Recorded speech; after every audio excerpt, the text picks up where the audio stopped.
Maaga pa nga lang pala yan mga mare at nag-ready na nga ako para nga makapagkape nga kami.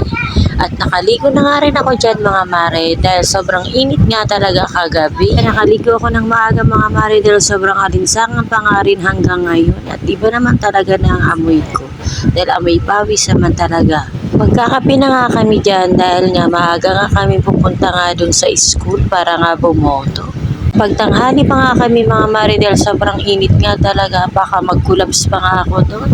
Dahil alam ko na naman na sobrang dami na naman ngang tao at matagal na naman ang tayuan sa pila. Pandesal na nga lang mga mare ang pinabili ko nga sa aking asawa.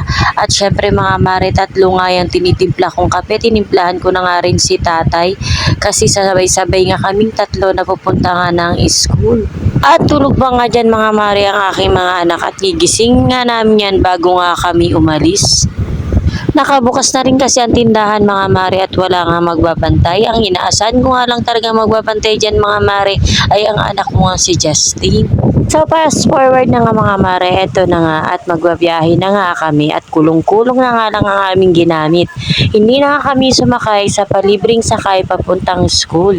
Kaya ito na nga lang ginamit namin mga mare para pag-uwi nga tapos na nga kami, hindi na nga kami maghahagilap pa kung saan nga kami sasakay. Na-experience na rin kasi namin mga mare, yung nakisakay nga kami dun sa libreng pasakay ay talaga naman, punuan naman talaga mga mare. Ang hirap talaga maghanap at mag-abang at sobrang init talaga. Kaya ngayon mga mare, hindi talaga hassle ngayon pag kami ay uuwi na.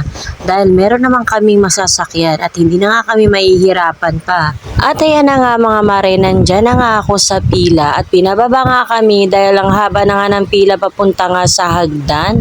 Nagbaon na nga ako ng tubig dyan mga mare at syempre mga mare nagdala din ako ng face towel dahil inuubot sinisipon nga ako. At baka nga mga mare tumulang ang aking sipon ay wala man lang akong pamunas. Talaga naman inuna ko talagang dalhin ng face towel. At kita nyo naman mga mare, paikot nga ang aming pila dahil sa dami nga nakapila. Nung nasa hagdan nga kami mga mare nakapila ay nakaharang naman sa daan. Kaso lang mga mare, maputik nga lang yung nilipatan namin dahil siguro kahapon kasi ay umulan.